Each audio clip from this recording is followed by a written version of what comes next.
চলুন একটু শৈশব থেকে ঘুরে আসি, শৈশবে ফিরে যাই। আপনি হয়তো অবশ্যই শৈশবে বনে জঙ্গলে ঘুরে ঘুরে অমৃতসম এই ক্ষুদিজাম খেয়েছেন। আসলে আমাদের শৈশবটা ছিল রঙিন এবং উৎসব মুখর। এই যে ক্ষুদিজাম আগে প্রচুর দেখা যেত, যা প্রাকৃতিকভাবে জন্মিত। ক্ষুদে সাইজের এই ফল পাখিদের প্রিয় খাবার ছিল। এর বটানিক্যাল নাম হচ্ছে সাইজেগিয়াম ফ্রুটিকুসাম, কিন্তু বর্তমানে একে সাইজেগিয়াম কিউমেনি বলা হয়। প্রচুর ফুল ফুটে, দেখেন কি পরিমাণ ফুল ফুটেছে। এবার হয়তো ফলে ভরে যাবে।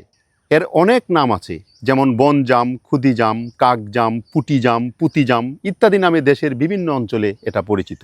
এতে প্রচুর পরিমাণে আয়রন, অ্যান্টিঅক্সিডেন্ট থাকে, যা মানুষের স্বাস্থ্যের জন্য খুবই উপকারী। ডায়াবেটিস, রক্ত আমাশয়, পেটের পীড়ায় এটাকে ব্যবহার করা হয়। বিশেষ করে আমাদের জঙ্গলে এটা প্রচুর পরিমাণে জন্মে। বনজাম আমাদের একটি নিজস্ব উদ্ভিদ, ইন্ডিজেনাস প্ল্যান্ট।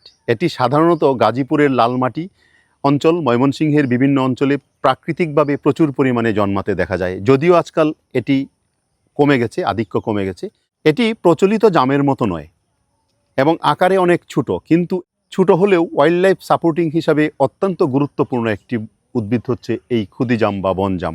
সুতরাং এই উদ্ভিদটিকে মানুষ যতটা না পছন্দ করে, তার চেয়ে বেশি পছন্দ করে হচ্ছে ওয়াইল্ড লাইফ, বনের পাখিরা।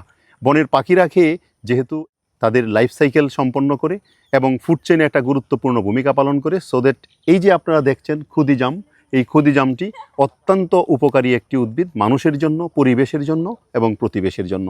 সুতরাং এই উদ্ভিদটি যেখানেই থাকুক, আমরা যদি এটা কোথাও দেখি যে আছে, তাহলে এটাকে রক্ষণাবেক্ষণ করা আমাদের দায়িত্ব।